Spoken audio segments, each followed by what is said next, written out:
Shalom saudara yang terkasih di dalam Tuhan Yesus Kristus. Kembali lagi bersama saya di kanal YouTube Raja Wali Kasih. Sebentar kita merenungkan kebenaran firman Tuhan dengan tema hidupmu berharga di mata Allah. Namun sebelumnya kita akan berdoa terlebih dahulu. Bapa di surga, terima kasih buat kasih karunia-Mu yang berlimpah-limpah atas kami. Kami ada sebagaimana ada saat ini semua karena kebaikan-Mu. Bila mana kami hendak membaca, mendengarkan, merenungkan, serta melakukan apa yang menjadi firman-Mu, Engkau mengurapi setiap kami. Engkau juga memberkati hamba-Mu supaya hanya perkataan firman-Mu yang keluar dari mulut hamba-Mu dan untuk hormat kemuliaan nama-Mu. Firman-Mu pelita bagi kaki kami dan terang bagi jalan kami. Kami siap untuk merenungkan kebenaran firman-Mu dalam nama Tuhan kami Yesus Kristus. Haleluya, amin. Nah, saudara yang terkasih di dalam Tuhan Yesus Kristus, tema yang akan kita renungkan kali ini yaitu hidupmu berharga bagi Allah.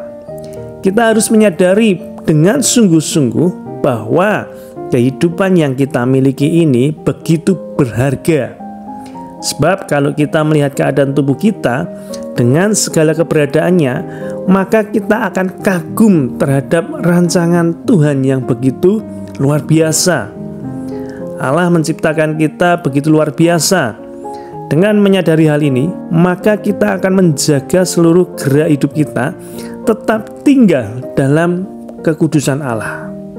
Dan hal itu kita lakukan sebagai respon atas kasih karunia Tuhan yang telah menjadikan kita segambar dengan dirinya. Jadi manusia ini diciptakan begitu luar biasa.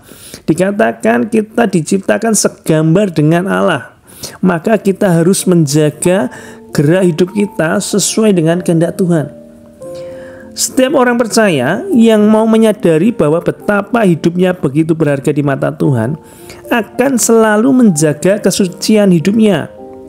Artinya, ia tidak akan mengotori dirinya dengan hidup di dalam dosa. Sebab kalau orang percaya masih mau hidup di dalam dosa dan terus memberikan dirinya menjadi hamba dosa, maka artinya ia tidak menghargai Tuhan sebagai pribadi yang telah menciptakan dirinya. Kita harus sadar bahwa dengan tangan kasih-Nya yang kudus, Allah telah membentuk kita. Bahkan sejak kita berada dalam kandungan ibu kita. Seperti yang tertulis dalam firman Tuhan di dalam Mazmur 139 ayat yang ke-13. Kita akan baca bersama-sama. Sebab Engkaulah yang membentuk buah pinggangku, menenun aku dalam kandungan ibuku. Kalau kita mau merenungkan akan kebenaran firman Tuhan ini, maka kita akan menemukan sebuah jawaban bahwa betapa sayangnya Allah kepada kita. Dan Allah sangat mengasihi kita. Kalau kita mau duduk diam dan merenung akan kasih-Nya, maka mata hati kita akan semakin terbuka dan menyadari betapa kompleksnya seluruh komponen organ-organ tubuh yang ada dalam diri kita yang Allah ciptakan dengan begitu sempurna. Ingat sekali lagi, Tuhan yang menciptakan kita dengan begitu sempurnanya. Tuhan yang membentuk buah pinggangku, menenun aku dalam kandungan ibuku, seperti kata Mazmur tadi. Janganlah mata kita hanya melihat tampilan fisik tubuh ini hanya dari luar saja. Tetapi cobalah kita lihat juga dan kita pikirkan, dalam tubuh kita terdapat miliaran syaraf-syaraf yang ada pada otak kita dan seluruh tubuh kita. Jadi kalau kita mau lihat secara ilmu kedokteran, itu miliaran syaraf-syaraf yang ada pada otak kita, karena kita diciptakan begitu luar biasa sekali.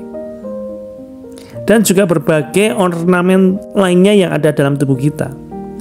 Kalau kita mau menyadari akan semua itu, maka hal itu seharusnya membuat kita semakin kagum kepada Tuhan. Tuhan adalah pribadi yang suci, yang kudus, agung dan mulia.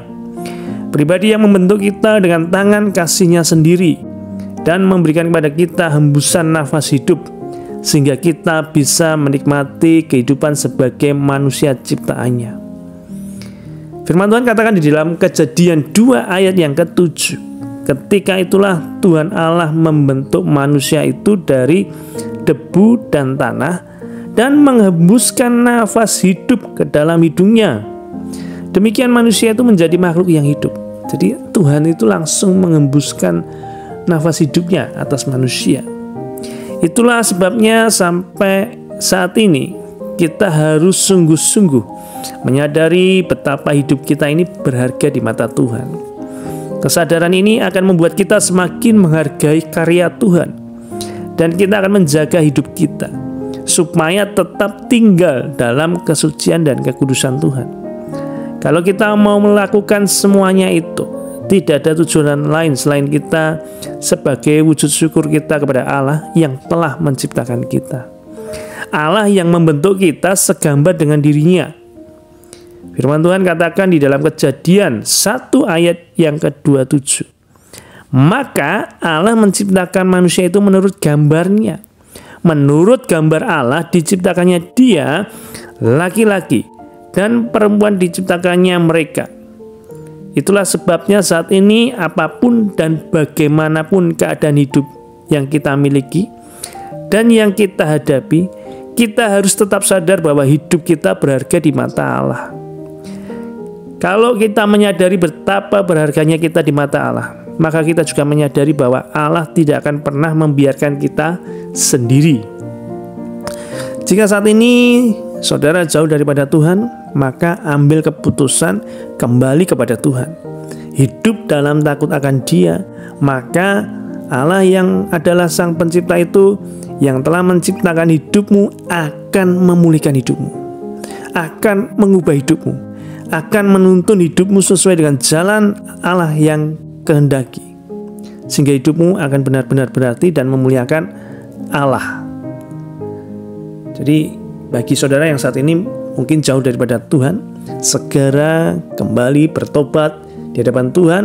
Tuhan akan memulihkan engkau, bahkan akan memberkati engkau.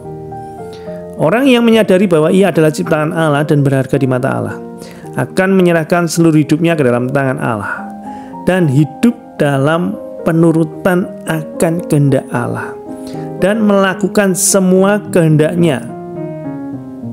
Kiranya perenungan kita kali ini membuat kita menyadari bahwa kita berharga di mata Tuhan. Kita juga menyadari kalau kita hidup berharga di mata Tuhan, maka dalam seluruh aspek kehidupan kita, Tuhan tidak akan pernah membiarkan kita berjalan sendiri. Jadi perenungan kali ini mengingatkan kepada kita semuanya, hidup kita itu berharga di mata Tuhan. Dan kalau hidup kita berharga di mata Tuhan, maka Tuhan tidak akan pernah membiarkan kita sendiri.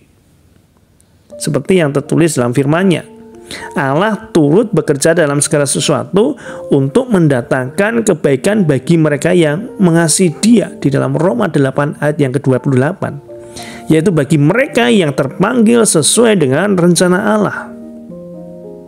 Kiranya sekali lagi firman Tuhan kali ini mengingatkan kepada kita, hidup kita berharga di mata Tuhan. Jaga kehidupan kita dengan kehidupan yang sesuai kehendak firman Tuhan, berjalan dalam kebenaran firman Tuhan, serta kehidupan yang disertai oleh Tuhan. Percayalah, ketika hidup kita berharga di mata Allah, Allah itu enggak akan membiarkan kita sendiri. Allah pasti menyertai. Allah Immanuel, Allah yang menyertai. Terima kasih, Tuhan Yesus memberkati. Mari kita sama-sama berdoa. Bapa, kami mengucap syukur buat firman-Mu. Kami diingatkan kembali bahwa hidup kami berharga di mata-Mu, Tuhan. Hidup kami berharga di mata Allah. Hidup kami tidak mau sekedar kami hidup, tetapi kalau kami hidup, itu adalah hidup untuk memuliakan nama-Mu saja. Dengan perilaku kehidupan kami sehari-hari, lewat ucapan kami, lewat tindakan kami, sehingga nama Tuhan Yesus dipermuliakan lewat kehidupan kami. Dan kami menyadari ketika hidup kami berharga di mata Allah, ketika hidup kami mengasihi Engkau Tuhan, maka Engkau tidak akan pernah membiarkan kami sendiri. Engkau yang menyertai setiap kehidupan kami.